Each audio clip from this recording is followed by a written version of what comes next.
maybe it's my fault. Maybe I led you to believe it was easy when it wasn't. Maybe I made you think my highlights started at the free throw line and not in the gym. Maybe I made you think that every shot I took was a game winner. That my game was built on flash and not fire. Maybe it's my fault that you didn't see that failure gave me strength, that my pain was my motivation. Maybe I led you to believe that basketball was a God-given gift and not something I worked for every single day of my life. Maybe I destroyed the game. Or maybe you're just making excuses. Every day, the first person there before the sun would be Jordan. And he was there because he wasn't good.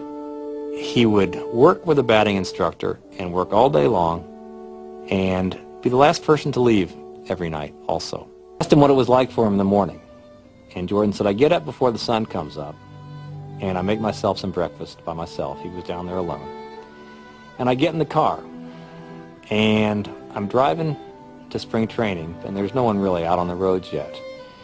And I look at the seat next to me and I see my dad. And I talk to him. I think to myself, Pops, we're doing this. We're doing this together. And the day would end, and he would say to the batting instructor, can we do a little more? I think I'm getting this. I think I'm learning this. I think I'm getting this. And that's when Sports Illustrated put him on the cover, saying that Michael Jordan has embarrassed baseball. And as I would watch him there every night as the sun was going down and the other ball players had left, and I would see this guy working to get better, Michael Jordan working to get better, I couldn't help thinking that if you ever have children, you ought to pray that they grow up someday to embarrass you like this.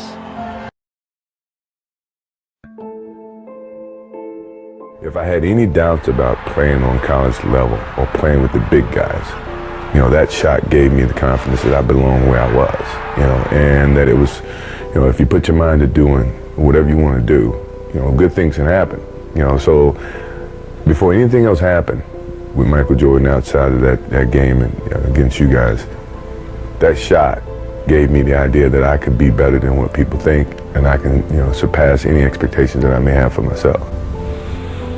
I haven't had any disappointments. I mean, sports is a tool that teaches, and it teaches you bad things. It can also teach you good things. It's how you perceive those things.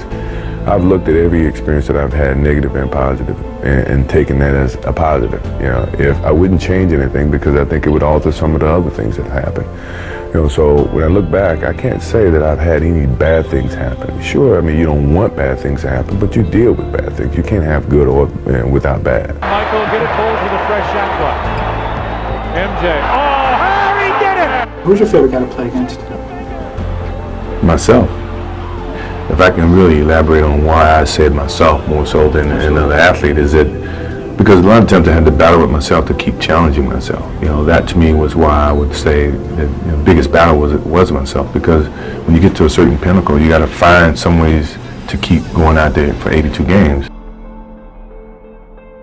My competitive drive is far greater than anyone else that I've met. I think that I thrive on that. I think that's my biggest motivation in life, is to compete, find different competitions in certain things in life and try to overcome that, be it positive or negative. But I have yet to meet someone who is as competitive as me, and I just feel that much confident about my competitive drive. One day you might look up and see me playing the game at 50. Oh, don't laugh. No.